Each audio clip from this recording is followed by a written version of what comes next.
Makinig kang mabuti ang hinirang. Ang mensaheng ito ay dumating sa iyo sa tamang panahon at hindi iyon aksidente. Buong buhay mo ay nararamdaman mo ito, ang hatak ang hindi matitinag na pakiramdam sa loob mo na ikaw ay iba bukod tangi at nakalaan para sa isang bagay na mas dakila.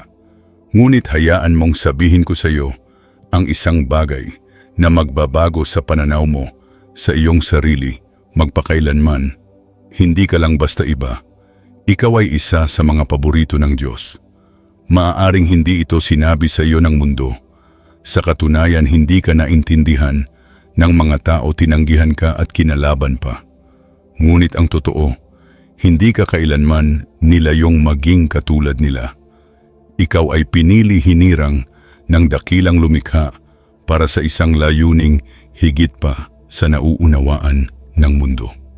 At ngayon, ibubunyag ko ang 7 hindi maikakailang palatandaan na nagpapatunay na ikaw ay isa sa ang hinirang ng Diyos. Ngunit bago tayo magsimula, nais kong kumpirmahin mo ang iyong presensya. Kung ang mensaheng ito ay direktang nangungusap sa iyong kaluluwa, i-type ang 77111 o 3333 sa mga komento ngayon din. Ang mga numerong ito ay tanda ng banal na pagkakahanay, divine alignment. At kung nakikita mo ang mga ito, mas lalong patunay iyon na ang mensaheng ito ay para sa iyo. Ngayon, bago natin malalim na talakayin ang 7 makapangyarihang palatandaang ito, kung ikaw ay ang hinirang, ang channel na ito, ang iyong espiritual na tahanan.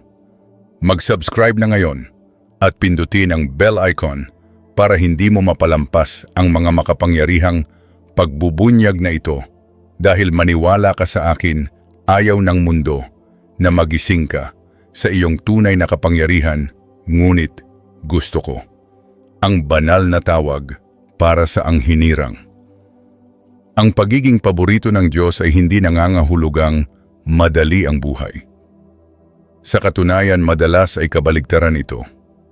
Naglakad ka sa landas na puno ng mga pagsubok espiritual na labanan at mga sandaling kinuwestiyon mo ang lahat. Sumigaw ka sa Diyos nagtatanong kung bakit ang buhay mo ay puno ng ganoong pakikibaka.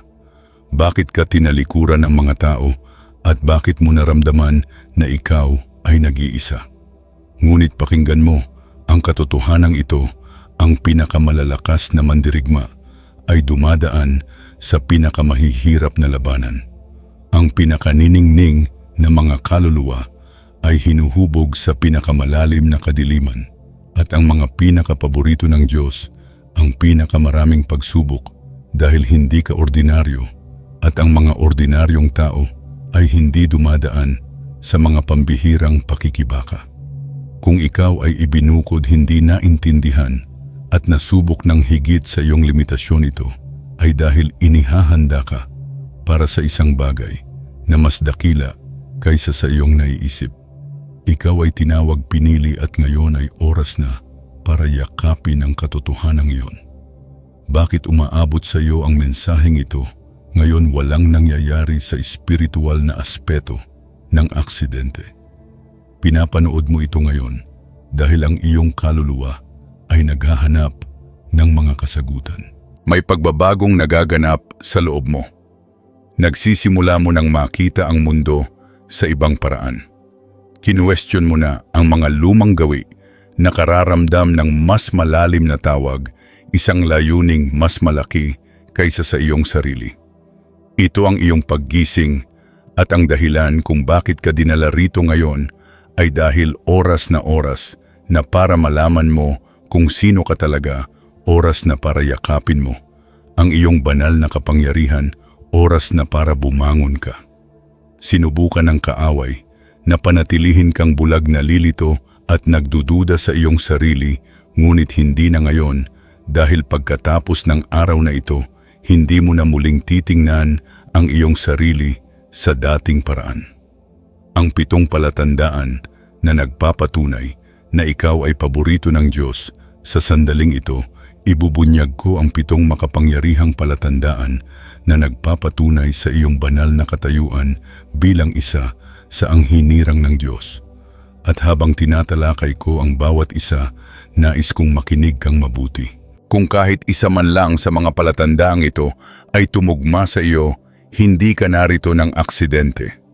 Narito ka dahil ang Diyos mismo ang tumawag sa iyo upang alalahanin kung sino ka. Ngayon, huminga ng malalim, mag-focus at buksan ang iyong espiritu dahil ang sasabihin ko sa iyo ay maaring makapagpabago sa lahat. Magsimula tayo. Palatandaan. Unang bilang pakiramdam mo ay iba ka at ibinukod. Makinig kang mabuti ang hinirang. Mula nang dumating ka sa mundong ito, naramdaman mo na ito ang pagkakaiba. Palagi mong alam sa kaibuturan ng iyong kaluluwa na hindi ka katulad ng iba. Maaaring hindi mo ito maipaliwanag, maaaring wala kang mga salita para rito, ngunit palaging may humihila sa iyo palayo, sa karamihan isang bagay sa iyo na nagpapatingkad sa iyo kahit sinusubukan mong makibagay. At narito ang katotohanan, hindi ka kailanman nilayong makibagay, fit in. Ang pag-iisa ng anghinirang, madalas pag-usapan ng mga tao, ang pakiramdam ng pag-iisa, ngunit ang iyong pangungulila ay iba. Hindi lang ito tungkol sa kawalan ng kaibigan o hindi pagkakaintindihan. Ito ay isang banal na paghihiwalay, divine separation. Ibinukod ka ng Diyos sa isang dahilan. Kahit noong bata ka pa, maaaring napansin mo na hindi ka makaugnay sa mga bagay na ginagawa ng iba. Habang sila ay nakatuon sa pakikibagay, pagsunod sa uso, o paghahabol sa mga material na bagay, ang isip mo ay nasa ibang lugar. Naakit ka sa mas malalalim na kaisipan, mas malalaking katanungan at mga espiritual na katotohanan na hindi nakikita ng iba. Marahil, naramdaman mo na ikaw ay tila tagalabas sa sarili mong pamilya, marahil ang iyong mga pagkakaibigan ay hindi nagtatagal. Marahil, napapaligiran ka ng mga tao, ngunit pakiramdam mo ay nag-iisa ka pa rin. Hindi ito isang sumpa. Ang hinirang, ito ang iyong kumpirmasyon. Ibinubukod ng Diyos ang mga tinatawag niya. Inilalayo niya sila sa karamihan upang malinaw nilang marinig ang kanyang tinig. Ipinanganak ka para sa isang mas mataas na layunin. Kinokondisyon ng mundo ang mga tao na maghabol ng pag-apruba ng iba na makibagay na sumunod sa masa, ngunit ikaw isang bagay sa loob mo ang hindi kailanman pumayag na gawin iyon. Kahit noong sinubukan mong maging katulad ng lahat, naramdaman mo ang pagtutol. May isang bagay sa loob mo na patuloy na humihila sa iyo pabalik sa iyong tunay na sarili. Hindi mo kailanman mapilit ang iyong sarili na magpahalaga sa mga bagay na sinasamba ng lipunan. Hindi ka kailanman makakontento sa isang buhay na walang kabuluhan. Iyon ay dahil ang iyong espiritu ay iba. Habang ang iba ay naghahabol ng pagkilala, validation, ikaw ay naghahabol ng katotohanan. Habang ang iba ay abala sa mga abala distractions, ikaw ay naaakit sa isang bagay na mas malalim. Hindi ito aksidente. Ito ay disenyo. Naglagay ang Diyos ng isang bagay sa loob mo na tumatangging umayon sa mundo dahil ang mundo ay hindi mo tahanan. Bakit ka tinatanggihan ng mundo? Naisip mo na ba kung bakit iba ang trato sa iyo ng mga tao? Kung bakit kanila hindi naiintindihan? Kung bakit kanila itinataboy ng walang dahilan? Kung bakit kahit ang mga mahal mo sa buhay ay minsang tumatalikod sa iyo? Ito ay dahil ang iyong espiritu ay nakakagambala sa kanila. Ang mga taong tulog ay hindi matagalan ang presensya ng isang taong gising. Ang mga taong namumuhay sa kadiliman ay natatakot sa mga nagtataglay ng liwanag. Hindi man nila alam kung bakit, ngunit may isang bagay sa iyo na nagpaparamdam sa kanila ng hindi komportable. Inilalantad mo ang katotohanan sa pamamagitan lamang ng iyong pag-iral. Ang presensya mo pa lang ay hinahamon na ang mga ilusyon na pinamumuhayan nila. Ito ang dahilan kung bakit ang hinirang ay madalas kutyain, kapuutan at tanggihan. Ngunit hayaan mong paalalahanan kita ng isang makapangyarihang bagay. Tinanggihan din nila si Jesus. Kinutya nila. Siya tinawag siyang baliw, sinubukang patahimikin. Siya sirain siya, ngunit natupad niya ang kanyang layunin. Ganoon ka rin. Ang huwarang biblikal, ang hinirang ay laging ibinubukod. Tingnan ang mga dakilang tauhan sa Biblia. Bawat isa sa kanila ay iba. Bawat isa sa kanila ay ibinukod. Si Jose ay tinanggihan ng sarili niyang mga kapatid, itinapon sa hukay, ipinagbili bilang alipin, ngunit kalaunan ay namuno sa kanila. Si Moises ay pinalaki sa gitna ng mga dugong bughaw, ngunit inihiwalay upang itaboy ang kanyang bayan tungo sa kalayaan. Si David ay hindi pinansin ng sarili niyang pamilya, ngunit pinili upang maging hari. Si Jesus mismo ay hinamak, kinutya at tinanggihan, ngunit siya ang anak ng Diyos.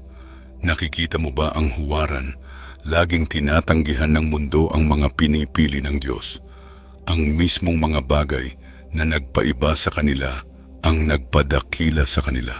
Ang sakit ng pagiging tagalabas ang mismong nagdala sa kanila sa kanilang banal na misyon. At ganoon din ang totoo para sa iyo. Maaaring hindi mo pa nakikita ang buong larawan. Maaaring nalilito ka pa rin, nawawala o dismayado. Ngunit maniwala ka sa akin, balang araw ay lilingon ka at maiintindihan mo ibinubukod ka ng Diyos sa isang dahilan. Yakapin mo kung sino ka. Ang hinirang, itigil mo na ang pagsisikap na makibagay sa lugar na hindi ka kabilang. Itigil mo na ang pagdududa sa iyong sarili dahil lamang hindi ka naiintindihan ng mundo. Hindi ka kailanman nilayong tanggapin ng masa. Nilayon kang ibukod, hubugin at ihanda para sa isang bagay na mas dakila. Sa sandaling tanggapin mo ang katotohanan ito, ang buong buhay mo ay magbabago. Ang pagtanggi na hinarap mo ito, ang iyong proteksyon. Ang pangungulila na naramdaman mo ito, ang iyong pagsasanay. Ang mga labanang hinarap mo, inihahanda ka nila para sa iyong layunin. Hindi ka nag-iisa sa paglalakbay na ito. Hindi ka nakalimutan. Naroroon ka mismo sa kung saan mo kailangang naroon. Pinili ka ng Diyos, at kung ano ang pinili ng Diyos, walang sino man ang makapagbubura nito. Ang dapat mong gawin susunod, kung ito ay tumatama sa iyo, ipaalam mo. I-type ang "ako ay hinirang" sa mga komento ngayon din. Ipahayag ito, ariin ito, bigkasin ito upang magkatotoo. At kung handa ka na upang ganap na pumasok sa iyong banal na tawag, siguraduhing nakasubscribe ka at pindutin ang bell icon upang hindi mo mapalampas ang isa pang mensaheng inilaan para sa iyo. Palatandaan. Ikalawang bilang. Nahaharap ka sa matitinding espiritual na labanan. Mayroong pagkakaiba sa mga pakikibakang hinarap mo sa buhay. Habang ang iba ay tila dumadaan sa buhay, nang walang masyadong hadlang, ikaw ay nakaramdam na tila palagi kang nasa isang labanan. Para bang may palaging humahadlang sa iyo, sumisira sa iyong landas, sumusubok na basagin ka. Ngunit gaano ka man karaming beses na tumba, palagi kang bumabangon. Hindi ito nagkataon lang. Ang hinirang ay nahaharap sa pinakamatinding espiritual na labanan dahil natatakot ang kaaway sa kung ano ang maaari mong kahinatnan. Mula nang isilang ka, sinusubukan ka ng pigilan ng kadiliman.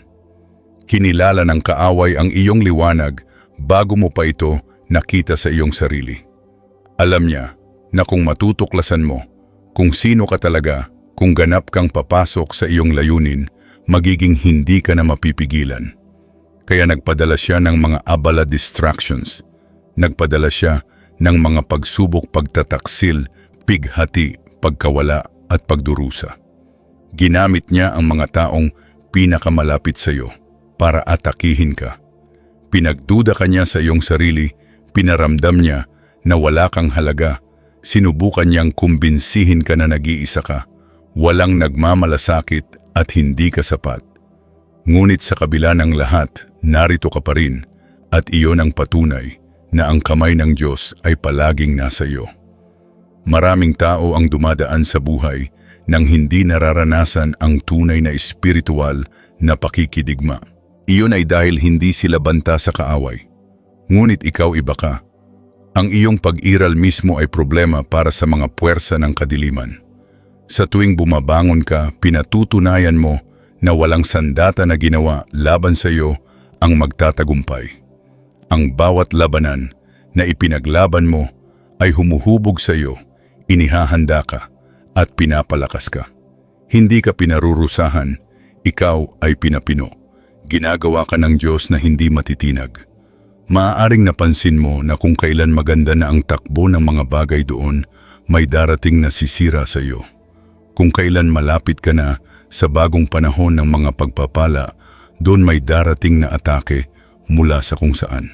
Ito ay dahil alam ng kaaway kung kailan ka malapit sa iyong tagumpay, breakthrough. Alam niya kung kailan ka itataas ng Diyos at doon nagiging pinakamalakas ang mga atake. Ngunit kung nararamdaman mo ang pagtaas ng pressure sa iyong buhay, kung tila lahat ay kumakalaban sa iyo, lakasan mo ang iyong loob dahil nangangahulugan iyon na mas malapit ka na kaysa dati sa pagpasok sa iyong banal na layunin. May mga panahong gusto mo nang sumuko kung kailan ang bigat ng labanan ay hindi na makayanan, kung kailan sumigaw ka sa Diyos at nagtanong kung bakit kailangan mong magdusa ng labis. Ngunit ang hindi mo namalayan ay sa bawat pagkakataong itinutumba ka, bumabangon kang mas malakas. Ang bawat atake na nilayong sirain ka ay ginawa ka lang na mas matalino, mas makapangyarihan at mas konektado sa Diyos. Gusto ng kaaway na basagin ka, ngunit ang tanging nagawa niya ay buuin ka. Tingnan ang kwento ni Job. Siya ay isang tapat na lingkod ng Diyos, ngunit nawala sa kanya ang lahat, ang kanyang kayamanan, kalusugan, pamilya, lahat ay kinuha. Ngunit hindi nawalan ng pananampalataya si Job. Tiniis niya ang pagsubok at sa huli ibinalik sa kanya ng Diyos ang doble ng mga pagpapalang mayroon siya noon. Ganoon din ang mangyayari sa iyo. Ang ninakaw ng kaaway ibabalik ng Diyos sa iyo ng sagana. Ang bawat pagkawala, bawat luha, bawat pagtataksil, lahat iyon ay paghahanda para sa isang bagay na mas dakila. Malamang ay nakaranas ka rin ng matitinding espiritual na atake sa iyong mga panaginip. Ang kaaway ay kumikilos sa hindi nakikitang mundo, umaatake kung kailan ka pinakamahina. Ang mga bangungot, sleep paralysis at nakakabagabag na mga pangitain, hindi lang ito mga random na pangyayari. Ang mga ito ay espiritual na labanan. Ngunit kahit sa iyong pagtulog, ikaw ay lumalaban at nananalo. Maaaring nakaramdam ka ng madilim na presensya sa iyong silid, isang hindi matanggal na kabigatan sa iyong espiritu o pakiramdam na may nagmamasid sa iyo. Ang mga ito ay palatandaan na sinusubukan ka ng kaaway na takutin, ngunit alam niyang talo na siya. Ikaw ay pag-aari ng Diyos at walang makakaagaw sa iyo mula sa kanyang mga kamay. Ang dahilan kung bakit matindi ang iyong mga labanan ay dahil sa kung ano ang nasa loob mo. Hindi ka katulad ng iba. May dala kang makapangyarihang bagay sa loob mo, isang bagay na kailangan ng mundo.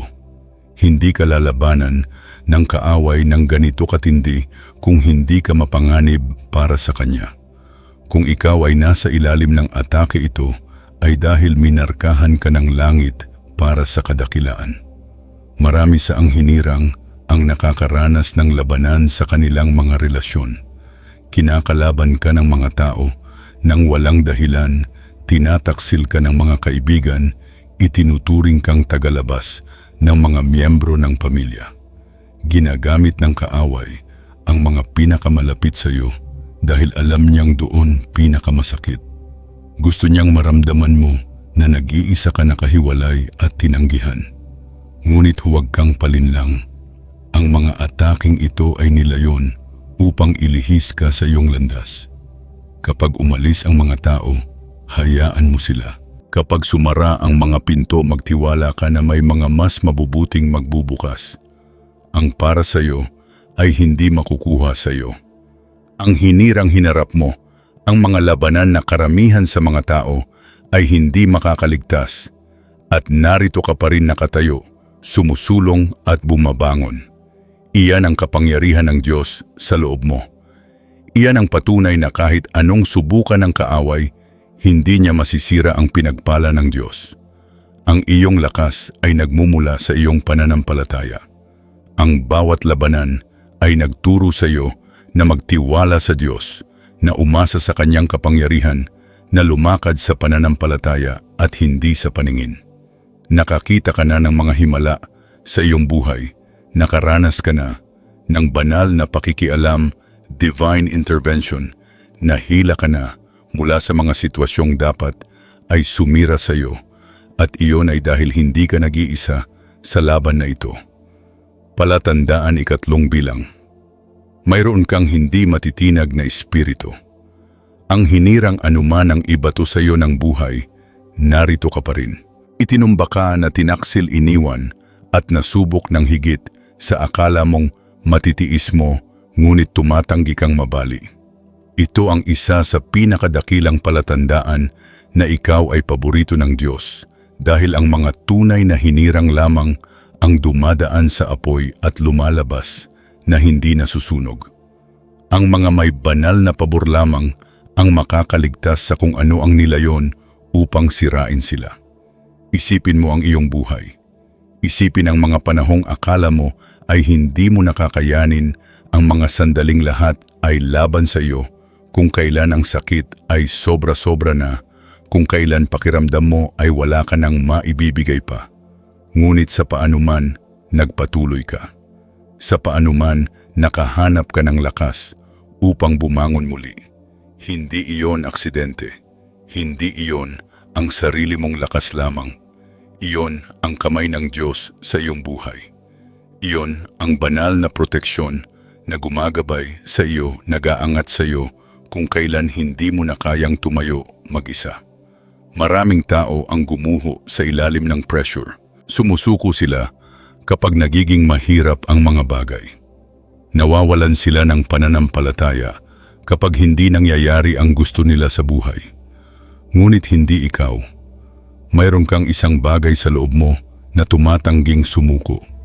Kahit na pakiramdam mo ay mahina ka, may apoy sa loob mo na hindi kailanman namamatay. Ang apoy na yon ang iyong espiritu. Ang apoy na yon ang patunay na ikaw ay hinirang. Sinubukan ng kaaway ang lahat upang basagin ka. Inatake niya ang iyong isip, katawan, relasyon at pananalapi. Ginamit niya ang mga tao laban sa iyo. Sinubukan niyang punuin ang iyong puso ng duda, takot at kawalan ng pag-asa. Ngunit gaano man karaming labanan ang hinarap mo, nakatayo ka pa rin.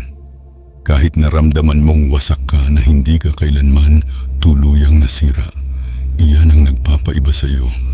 Iyan ang dahilan kung bakit ikaw ay hinirang. May mga panahong dapat ay sumuko ka na, ngunit hindi mo ginawa. May mga sitwasyong dapat ay sumira sa iyong espiritu, ngunit sa paanuman ay nakahanap ka ng lakas upang magpatuloy. Ang lakas na iyon ay hindi ordinaryo. Iyon ay banal. Iyon ang lakas ng isang taong minarkahan ng Diyos. Ang dahilan kung bakit nakaligtas ka sa lahat ng pinagdaanan mo ay dahil hindi pa tapos ang iyong misyon. May trabaho ka pa ring dapat gawin. May layunin ka pa ring dapat tuparin. Maraming tao sa paligid mo ang hindi makaintindi kung paano ka nagpapatuloy. Maaaring tingnan nila ang iyong buhay at magtaka kung paano ka pa rin nakatayo pagkatapos ng lahat ng nangyari sa iyo. Ang ilan ay maaaring mainggit pa sa iyong katatagan, resilience, nang hindi nalalaman ang mga labanang ipinaglalaban mo ng tahimik. Ngunit ang totoo, ang pinakamalalakas na mandirigma ay ang mga nakaranas ng pinakamatinding sakit, ang pinakaniningning na mga kaluluwa ay ang mga lumakad sa pinakamadilim na lambak. Ang pinakamakapangyarihang mga espiritu ay ang mga nasubok sa apoy at hindi nasunog. Tingnan ang kwento ni Pablo sa Biblia. Siya ay binugbog, ikinulong, na shipwreck at inusig, ngunit hindi siya tumigil sa pangangaral. Hindi siya sumuko sa kanyang misyon. Naintindihan niya na anuman ang mangyari sa kanya, ang layunin ng Diyos para sa kanyang buhay ay mas dakila at dahil doon, walang makakabasag sa kanya. Ganoon din ang totoo para sa iyo. Anuman ang ibato sa iyo ng mundo, hindi ka mababali. May isang bagay sa loob mo na hindi matatalo. Iyan ang dahilan kung bakit nakaligtas ka sa lahat ng pinagdaanan mo. Iyan ang dahilan kung bakit kahit sa iyong pinakamahinang sandali, nakakahanap ka pa rin ng paraan upang sumulong. Maaaring napagod ka, ngunit hindi ka sumuko. Maaaring naiyak ka, ngunit hindi ka tumigil. Maaaring natisod ka, ngunit palagi kang bumabangon. Iyan ang nagpapaiba sa iyo. Iyan ang dahilan kung bakit ikaw ay hinirang. Ang iyong katatagan ay hindi lang para sa iyo. Bahagi ito ng iyong misyon. Ang bawat labanan na hinarap mo, bawat pakikibaka na nalampasan mo ay humuhubog sa iyo upang maging taong dapat mong kahinatnan. Ikaw ay isang buhay na patotoo ng kapangyarihan ng Diyos. Ikaw ang patunay na walang makakabasag sa isang kaluluwang protektado ng dakilang lumikha. Ang hinirang, kailangan mong intindihin na ang iyong hindi matitinag na espiritu ay isang regalo. Hindi ito isang bagay na mayroon ang lahat. Maraming tao ang sumusuko sa unang tanda pa lang ng pakikibaka. Nawawalan sila ng pananampalataya kapag hindi umaayon ang mga bagay. Ngunit ikaw, nagpapatuloy ka. Naniniwala ka pa rin. Lumalaban ka pa rin. At dahil doon, patuloy kang itataas ng Diyos. Patuloy na susubok ang kaaway. Magpapadala siya ng mga hadlang abala at atake, ngunit wala sa mga iyon ang gagana dahil kapag natanto mo na kung sino ka, kapag ganap ka ng pumasok sa iyong banal na kapangyarihan, wala nang makakapigil sa iyo. Ang iyong espiritu ay hindi matitinag dahil konektado ito sa pinagmulan. Walang sandata na ginawa laban sa iyo ang magtatagumpay. Walang plano ng kaaway ang magtatagumpay. Ikaw ay nababalot, protektado at ikaw ay hinirang. Palatandaan ika-4 na bilang. Mayroon kang malalim na koneksyon sa dakilang lumikha. Ang hinirang may kakaiba sa paraan ng iyong pagdanas sa mundo. Habang ang iba ay dumadaan sa buhay nang walang malay, walang koneksyon at nalulunod sa mga abala, ikaw ay palaging nakakaramdam ng isang bagay na mas dakila. Palagi mong nararamdaman ang isang presensya na higit pa sa nakikita ng mata, isang tinig, isang puwersa, isang kaalaman sa kaibuturan mo na gumagabay sa iyo, pumoprotekta sa iyo at nangungusap sa iyo sa mga paraang hindi nauunawaan ng iba. Hindi ito ang iyong imahinasyon. Ito ang iyong banal na koneksyon, divine connection. Mula sa murang edad, nakaramdam ka na ng pagkahatak sa espiritualidad, sa mas mataas na karunungan, sa paghahanap ng katotohanan na higit pa sa mababaw na antas. Habang ang iba ay kontento na sa pisikal na mundo, ikaw ay nagugutom para sa higit pa. Nakakakita ka ng mga palatandaan, nakakaranas ng mga synchronicity at nakakaramdam ng hindi maipaliwanag na hatak patungo sa Diyos, sa universo o sa banal na pinagmulan. May mga sandaling alam mo na ang mga bagay bago pa ito mangyari. Nararamdaman mo ang mga enerhiya, nakukuha mo ang mga bagay na tila walang ibang nakakapansin. Maaring nakaranas ka na ng malilinaw na panaginip, makahulang pangitain o banal na mga mensahe na dumarating sa iyo mula sa wala. Hindi ito random.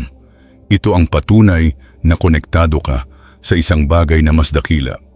Ang iyong intuition kutob ay makapangyarihan. Iniligtas ka nito sa mas maraming pagkakataon kaysa sa iyong mabibilang. May mga sandaling naramdaman mong may mali bago pa ito mangyari. Mga panahong sinabi ng iyong espiritu na lumayo ka dumaan sa ibang landas, iwasan ang mga partikular na tao o sitwasyon. At nang nakinig ka kalaunan ay natanto mo na tama ka pala. Hindi lang iyon basta pakiramdam, iyon ay banal na gabay. Nangungusap ang Diyos sa iyo sa mga paraang binabaliwala ng maraming tao sa pamamagitan ng mga panaginip, sa pamamagitan ng pakiramdam, sa sikmura gut instincts, sa pamamagitan ng mga palatandaan na lumilitaw sa iyong pang-araw-araw na buhay. At kapag ikaw ay makinig kang mabuti, magsisimula mong makita na ikaw ay ginagabayan, pinoprotektahan at inihahanda para sa isang bagay na mas dakila. Napansin mo ba ang mga paulit-ulit na numero tulad ng 111, 222, 333 o 737? Nakatingin ka ba sa orasan sa tamang sandali, nakakita ng mensahe o simbolo na direktang nangungusap sa iyong kaluluwa o nakaramdam ng biglaang kapayapaan sa gitna ng kaguluhan? Hindi ito mga nagkataon lamang. Ang mga ito ay mga mensahe kumpirmasyon mula sa dakilang lumikha, mga paalala na nasa tamang landas ka. Ang universo ang Diyos, ang iyong mga anghel, ang iyong mga gabay, anuman ang pangalang nais mong ibigay, ay patuloy na nangungusap sa iyo. Sinusubukan nilang makuha ang iyong atensyon upang ipaalala kung sino ka at kung bakit ka narito. Ang iyong koneksyon sa dakilang lumikha ay hindi lamang tungkol sa mga tanda at mensahe. Ito ay tungkol sa kung paano ka gumagalaw sa buhay. Malalim ang iyong pakiramdam. Sensitibo ka sa enerhiya. Maaari kang pumasok sa isang silid at agad na mararamdaman kung may mali o tama. Nararamdaman mo kung ang isang tao ay nagsisinungaling, kung mayroon silang masamang intensyon, o kung ang kanilang enerhiya ay hindi maganda. Naaakit ka sa kalikasan sa mga tahimik na sandali ng pagninilay, sa malalalim na pag-uusap na higit pa sa mababaw na antas. Ang ingay ng mundo ay hindi nagbibigay sa iyo ng kasiyahan. Naghahangad ka ng mas malalim isang bagay na tunay. Ito ay dahil naaalala ng iyong kaluluwa. Naaalala nito kung saan ito nanggaling. Naaalala nito ang katotohanan sa kabila ng pisikal na mundong ito. At gaano mo man subukang balewalain ito, ang koneksyong iyon ay laging naroon. Maaaring tinawag ka ng mga tao na kakaiba dahil dito. Maaaring sinabi nilang masyado kang sensitibo, masyadong emosyonal, o masyadong naliligaw sa sarili mong mundo. Ngunit ang totoo, hindi nila nauunawaan kung ano ang ibig sabihin ng pagiging gising sa espiritual. Hindi nila nauunawaan kung ano ang ibig sabihin ng pagiging anghinirang. Karamihan sa mga tao ay hiwalay sa kanilang banal na kalikasan. Nawawala sila sa mga abala ng mundo, bulag sa mga tandang nakapaligid sa kanila araw-araw. Ngunit ikaw nakikita mo ang higit pa sa ilusyon. Nararamdaman mo ang presensya ng isang bagay na mas dakila at hindi mo ito maaring balewalain. Ang koneksyong ito ay hindi laging madali. May mga sandaling naramdaman mong tinalikuran ka, kung kailan kinwestiyon mo ang lahat, kung kailan naisip mo kung bakit tahimik ang Diyos. Ngunit kahit sa iyong pinakamadilim na sandali, hindi ka kailanman tunay na nag-iisa. Kahit noong naramdaman mong nawawala ka, laging may nagbabalik sa iyo. Nakakita ka na ng mga panalangin sinagot sa mga paraang tila imposible. Nakaranas ka na ng mga himala kahit maliit pa ang mga ito. Naramdaman mo ang banal na pakikialam sa mga sandaling kailangan mo ito ng higit. Ito ang patunay na ikaw ay paborito, na ikaw ay ginagabayan, na ikaw ay anghinirang. Sinubukan ng kaaway na pahinain ang koneksyong ito. Sinubukan niyang gambalain kapag dudahin ka, at iparamdam na hiwalay ka sa Diyos. Nagpadala siya ng mga tao at sitwasyon sa iyong buhay upang yakagin ang iyong pananampalataya, upang pilitin kang questionin ang iyong layunin. Ngunit anuman ang nangyari, ang iyong espiritu ay laging nakakahanap ng landas pabalik. Iyon ay dahil ang iyong koneksyon sa dakilang lumikha ay hindi matitibag. Hindi ito maaaring makuha sa iyo gaano man kapilit ang subok ng kaaway. Maaaring dumaan ka sa mga panahon ng katahimikan, mga panahon ng pag-aalinlangan, ngunit laging kang babalik dahil may inilagay ang Diyos sa loob mo na hindi mabubura. Ang koneksyong ito ay hindi lamang para sa iyo.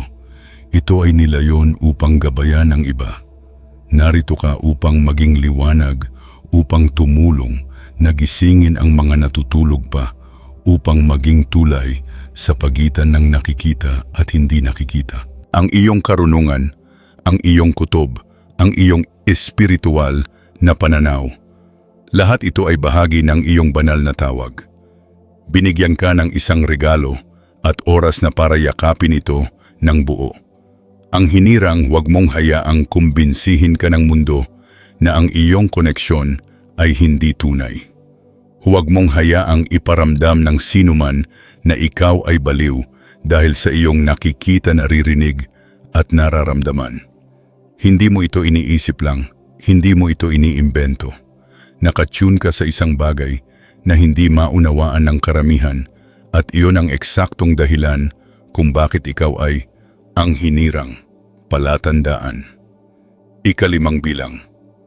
Nakakaramdam ka ng hatak patungo sa isang mas mataas na layunin. Ang hinirang, palagi mong alam na ikaw ay nakalaan para sa isang bagay na mas dakila. Kahit noong wala kang mga salita upang ipaliwanag ito, naramdaman mo ito, isang tahimik na hatak sa iyong kaluluwa, isang pagkabalisa na hindi nawawala, isang kaalaman na ang iyong buhay ay hindi nilayong maging ordinaryo. Habang ang iba ay kontento na sa simpleng pag-iral, ikaw ay laging naghahangad ng mas malalim, ng higit pa. Ang pakiramdam na ito ay hindi aksidente. Hindi lang ito isang pangarap o random na kaisipan. Ito ang banal na bulong ng iyong tawag. Ito ang Diyos na nagsasabi sa iyo na ipinadala ka rito para sa isang dahilan. Maraming tao ang nabubuhay nang hindi man lang kinukwestiyon ang kanilang layunin. Sinusunod nila ang landas na inilaan ng lipunan, mag-aral, magtrabaho, kumita ng pera, magpamilya, at ulitin ang siklo. Ngunit hindi mo kailanman natanggap yon. Palagi mong nararamdaman na may higit pa sa buhay kaysa sa simpleng pag-survive lang, higit pa sa paggawa ng mga bagay ng paulit-ulit. Iyon ay dahil ikaw ay ang hinirang. Hindi ka ipinadala rito upang sumunod sa karamihan. Ipinadala ka rito upang mamuno, upang gumabay, upang gisingin ang iba. Napansin mo ba kung paano ka nakakaramdam ng pagkakaiba sa ilang mga kapaligiran? Kung paano ka nainip sa mga normal na pag-uusap? Kung paano inuubos ng mga walang kabuluhang routine ang iyong enerhiya? Ito ay dahil ang iyong espiritu ay naghahangad ng layunin. Idinisenyo ka para sa isang bagay na higit pa sa ordinaryo. Ang iyong kaluluwa ay balisa dahil tumatanggi itong makontento sa anumang mas mababa kaysa sa kung ano ang nararapat mong gawin. At gaano mo man subukang balewalain ito, gaano mo man subukang mamuhay, tulad ng lahat, ang pakiramdam na ito ay hindi ka iniiwan. Iyon ay dahil ang iyong mas mataas na layunin ay tinatawag ka. Maaaring hindi mo palubos na nauunawaan kung ano ang iyong layunin, ngunit sa kaibuturan mo ay alam mong naroon ito. Ipinapakita nito ang sarili sa mga bagay na kinahihiligan mo, sa mga paraan kung paano ka nahahatak na tumulong sa iba sa mga sandaling nararamdaman mong mas buhay ka. Nararamdaman mo itong matinding udyok na gumawa ng pagkakaiba, na maghilom, na gumabay, na magbigay ng inspirasyon. At sa tuwing susubukan mong balewalain ito, nakakahanap ang buhay ng paraan upang itulak ka pabalik sa tamang landas. Iyon ay dahil kapag pinili ng Diyos ang isang tao, hindi niya sila hinahayaang manatiling tulog. Hindi niya sila hinahayaang makuntento. Patuloy kanyang tatawagin, patuloy kang yayanigin, patuloy kang paalalahanan hanggang sa ganap kang pumasok sa kung sino ka dapat. Tingnan ang mga tao sa paligid mo. Karamihan sa kanila ay dumadaan lang sa buhay nang hindi nag-iisip ng mas malalim. Nakatuon sila sa mga material na bagay, naghahabol ng pera, katayuan, pagkilala. Ngunit wala sa mga bagay na iyon ang nagbigay sa iyo ng tunay na kasiyahan. Gaano man karaming tagumpay ang makamit mo sa mata ng mundo, laging may kulang. Iyon ay dahil ang iyong kaluluwa ay hindi naghahanap ng material na tagumpay. Ang iyong kaluluwa ay naghahanap ng isang bagay na walang hanggan. Ang hinirang ay madalas makaramdam ng pagkaligaw bago mahanap ang kanilang layunin. Maaaring dumaan ka sa mga yugto ng pag-aalinlangan kung saan nalito ka kung bakit ka narito. Maaaring sumubok ka ng iba't ibang landas, iba't ibang karera, iba't ibang paraan ng pamumuhay, ngunit naramdaman mong hindi ka kontento. Iyon ay dahil ang iyong tunay na layunin ay hindi isang bagay na maaari mong pilitin. Ito ay isang bagay na dapat mong gisingin. At ang paggising na iyon ay nangyayari kapag sumuko ka sa plano ng Diyos para sa iyong buhay, kapag itinigil mo ang paghabol sa kung ano ang sinasabi ng mundo at nagsimulang makinig sa tawag sa loob mo. Marami sa mga pinakadakilang leader, propeta at mandirigma ng Diyos ang hindi nagsimula na alam ang kanilang layunin. Hindi alam ni Moises na pamumunuan niya ang isang bansa patungo sa kalayaan. Hindi alam ni David na magiging hari siya. Hindi alam ni Esther na ililigtas niya ang kanyang bayan.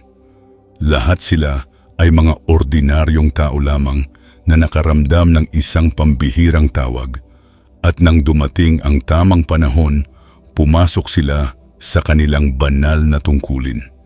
Ganoon din ang mangyayari sa iyo. Ang iyong layunin ay hindi lamang tungkol sa kung ano ang iyong ginagawa. Ito ay tungkol sa kung sino ka. Tungkol ito sa liwanag na dala mo, sa karunungan na ibinabahagi mo, sa epekto na nagagawa mo sa pamamagitan lamang ng pagiging ikaw. Hindi mo kailangang maging sikat, hindi mo kailanman kailangang maging mayaman, hindi mo kailangang maging perpekto. Kailangan mo lang maging handang pumasok sa iyong tawag, handang magtiwala na ang Diyos ay may plano para sa iyong buhay, handang yakapin ang landas na partikular na nilikha para sa iyo. Ang dahilan kung bakit dumaan ka sa napakaraming pagsubok ay dahil ang iyong layunin ay nangangailangan ng lakas. Hindi nagbibigay ang Diyos ng malalaking misyon sa mga mahihinang kaluluwa. Inihahanda niya ang kanyang hinirang sa pamamagitan ng apoy, sa pamamagitan ng mga pakikibaka, sa pamamagitan ng mga sandaling wala silang pagpipilian kundi ang magtiwala sa Kanya. Bawat labanang hinarap mo, bawat hirap na tiniis mo, bawat pagkawala na dinanas mo, lahat iyon ay humuhubog sa iyo para sa mas mataas na tawag sa iyong buhay. Maaring pakiramdam mo ay naghihintay ka pa rin para sa kalinawan, naghahanap pa rin ng direksyon. Ayos lang iyon. Ang layunin ay nagbubukas sa banal na tiyempo. Ipinapakita nito ang sarili ng dahan-dahan. Ang tanging tungkulin mo ay patuloy na sumulong, patuloy na maghanap ng katotohanan, patuloy na makinig sa panloob na tinig na gumagabay sa iyo. Hindi mo kailangang malaman ang lahat ng sagot ngayon. Kailangan mo lang maging handang sumagot sa tawag kapag ito ay dumating na. Palatandaan 6 na bilang dumaan ka na sa dark night of the soul, madilim na gabi ng kaluluwa. Ang hinirang lumakad ka na sa kadiliman na hindi mauunawaan ng karamihan. Hinarap mo ang mga bagyong yumanig sa iyong kaibuturan, mga sandaling ang lahat ng akala mong alam mo ay gumuho sa harap ng iyong mga mata. Naramdaman mong nawawala ka wasak at ganap na nag-iisa, nagtatanong kung mahahanap mo pa ba muli ang iyong daan. Hindi lang ito isang mahirap na bahagi ng buhay. Ito ang iyong dark night of the soul. Ang dark night of the soul ay hindi isang ordinaryong pakikibaka. Ito ay isang ganap na espiritual na breakdown, isang proseso ng pagtanggal sa lahat ng bagay na hindi para sa iyo. Ito ang sandali kung kailan inaalis ng Diyos ang mga ilusyon, inaalis ang mga abala at pinupuwersa kang makita ang katotohanan tungkol sa iyong sarili, sa iyong buhay at sa iyong layunin. At ito ay masakit. Ito ay nakahihiwalay. Pakiramdam mo ay lahat ng iyong sinasandalan ay kinuha sa iyo na nag-iwan sa iyo sa isang kawalan ng kalituhan at kawalan ng pag-asa. Ngunit ang hindi mo natanto sa mga sandaling iyon ay hindi ito ang wakas. Ito ay isang muling pagsilang. Sa iyong madilim na gabi na wala sa iyo ang mga bagay na akala mo ay hindi mo kayang mabuhay nang wala. Ang mga taong minahal mo ay tumalikod sa iyo. Ang mga relasyon ay nagkapira-piraso, ang mga pagkakaibigan ay natapos, ang iyong mga plano ay nabigo, at ang iyong pananampalataya ay nasubok sa mga paraang hindi mo inakala. Para bang lahat ay kinukuha sa iyo na nagiiwan sa iyo nang wala. Ngunit sa katotohanan, nililinis ng Diyos ang landas. Inaalis niya ang mga bagay, tao at sitwasyon na hindi natugma sa kung sino ka na ngayon. Inihahanda ka niya para sa isang bagay na mas dakila. Ang prosesong ito ay nakakatakot dahil pinapa-question nito ang lahat sa iyo. Nagsisimula kang mag-isip kung kilala mo ba talaga ang iyong sarili. Kinwestiyon mo ang iyong mga paniniwala, ang iyong mga pinili, ang iyong layunin. Pakiramdam mo ay hiwalay ka sa mundong nakapaligid sa iyo, parang isang dayuhan sa sarili mong buhay. At sa isang panahon, maaring naramdaman mo ring hiwalay ka sa Diyos. Nagdasal ka, ngunit tila walang nakikinig. Sumigaw ka para sa mga sagot, ngunit katahimikan lang ang iyong natanggap. Pakiramdam mo ay pinabayaan ka na ng Diyos, ngunit ang totoo, mas malapit siya kaysa dati.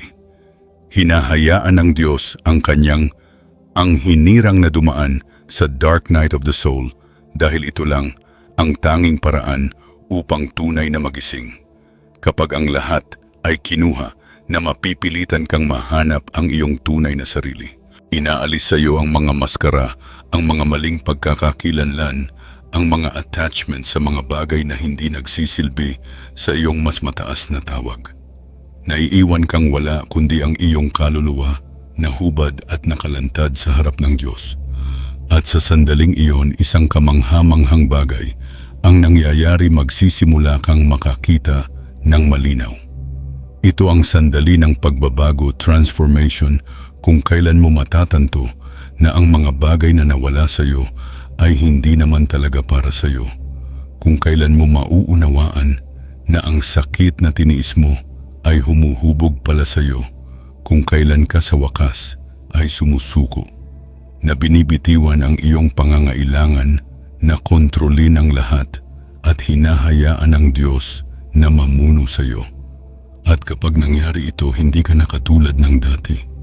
Ang taong pumasok sa madilim na gabi ay hindi ang parehong tao na lalabas mula rito.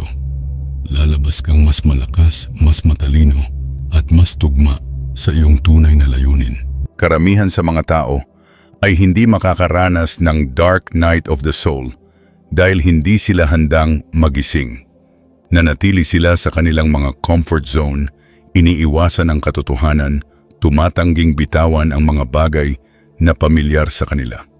Ngunit ikaw, pinili ka para sa isang bagay na mas dakila.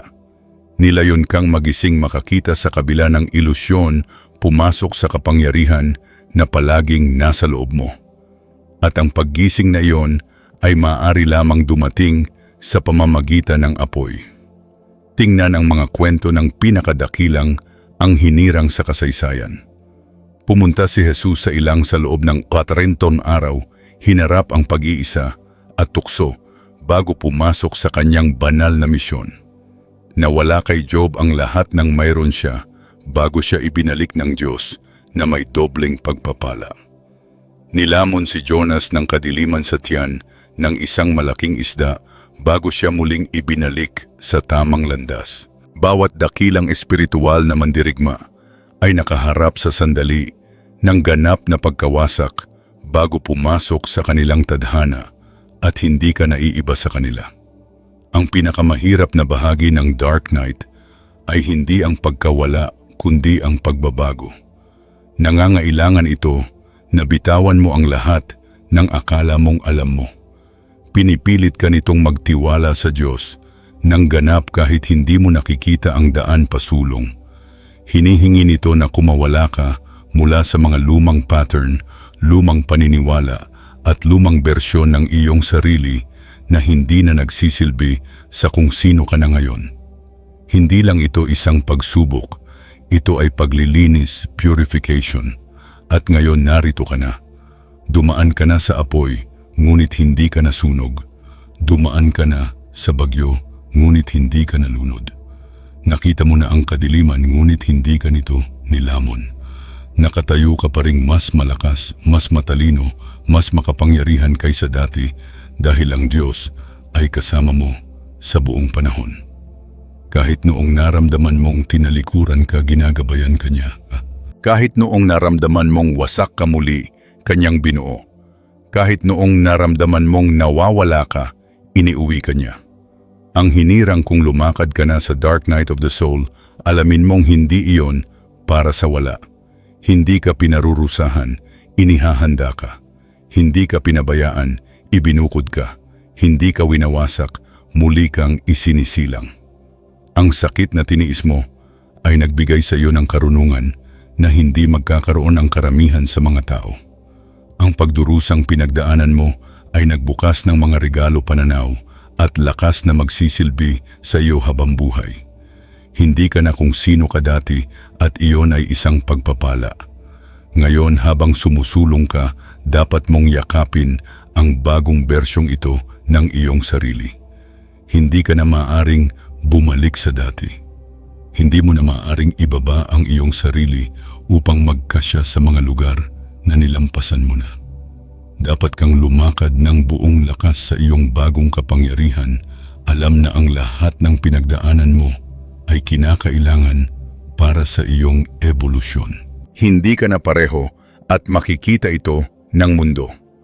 Palatandaan ni Kapitong bilang umaakit ka ng mga himala, pabor at banal na tiempo. Ang hinirang napansin mo ba na kung kailan akala mo ay wala ng pag-asa doon, may nangyayari na nagbabago sa lahat? Nakaranas ka ba ng mga sandali kung saan ang mga bagay ay tila imposible, ngunit sa paanuman ay may nagbukas na pinto sa huling segundo?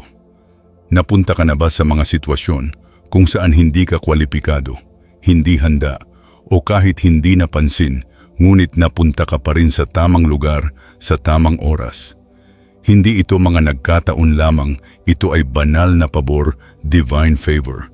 Ito ang kamay ng Diyos na kumikilos sa iyong buhay. Kapag ikaw ay isa sa mga paborito ng Diyos, ang mga himala ay sumusunod sa iyo. Ang mga bagay ay nag-aayos para sa iyo sa mga paraang hindi maunawaan ng iba. Ang mga tamang tao ay lumilitaw sa tamang oras. Ang mga pagkakataong kailangan mo ay tila kusang humahanap sa iyo. Kahit na nahaharap ka sa mga hadlang, may mga solusyong lumilitaw mula sa mga hindi inaasahang lugar. Ito ay dahil hindi ka dumadaan sa buhay ng mag-isa.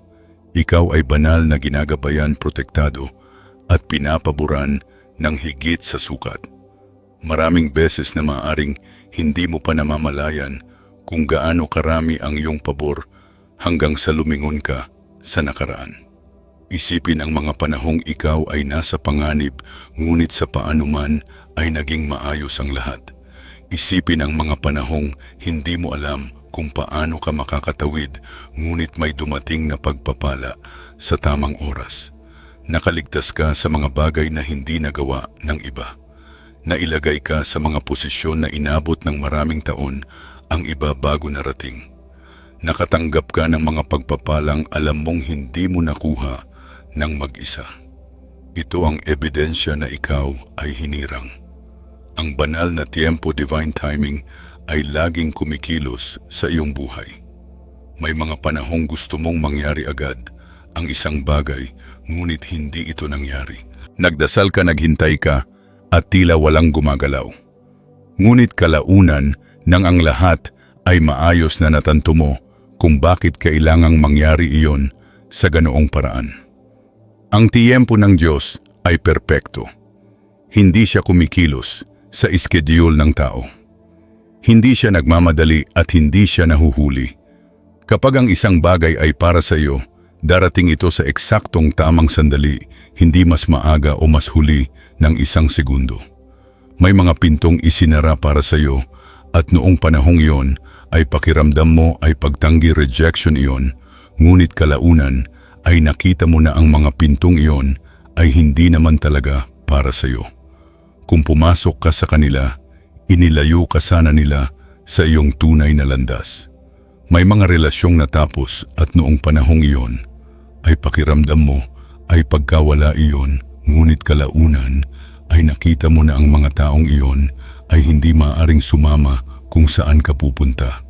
Lahat ng kinuha sa iyo ay inalis lamang upang magkaroon ng espasyo para sa mas dakila. Maaaring tingnan ng mga tao ang iyong buhay at hindi nila maunawaan kung paano ka patuloy na bumabangon. Maaaring hindi nila maunawaan kung bakit ka laging nakakahanap ng paraan, kung bakit tila palagi kang nasa tamang lugar, sa tamang oras, kung bakit patuloy kang pinagpapala sa kabila ng mga pakikibakang hinarap mo. Ngunit hindi nila nakikita ang nangyayari sa espiritual na aspeto. Hindi nila nakikita ang banal na pabor na bumabalot sa iyo. Kahit na dumaan ka sa mahihirap na panahon, laging kang lumalabas na nagtatagumpay. Kahit na makaharap ka ng mga dagok, laging may nangyayari na nagbabalik sa iyo sa tamang landas. Ito ay dahil anuman ang subukan ng kaaway, hindi niya mapipigilan ang binalak ng Diyos para sa iyo. Ang pabor sa iyong buhay ay masyadong malakas. Walang sino man ang makakaharang sa sinimulan na ng Diyos. Ang kwento ni Jose sa Biblia ay isang perpektong halimbawa ng banal na pabor. Tinaksil siya ng kanyang sariling mga kapatid at ipinagbili bilang alipin. Ikinulong siya sa isang bagay na hindi naman niya ginawa. Sa loob ng maraming taon ay tila nakalimutan na siya, tila hindi na matutupad ang kanyang mga pangarap. Ngunit sa tamang panahon, sa loob lang ng isang araw mula sa kulungan, ay napunta siya sa palasyo. Naging pangalawa siya sa pamumuno sa buong Ehipto, tinutupad ang tadhanang naisulat na para sa kanya noon pa man. Ito ang hitsura ng banal na tiempo. Kapag ang oras ay tama na, itataas ka ng Diyos sa mga paraang walang sinumang tao ang makakapigil.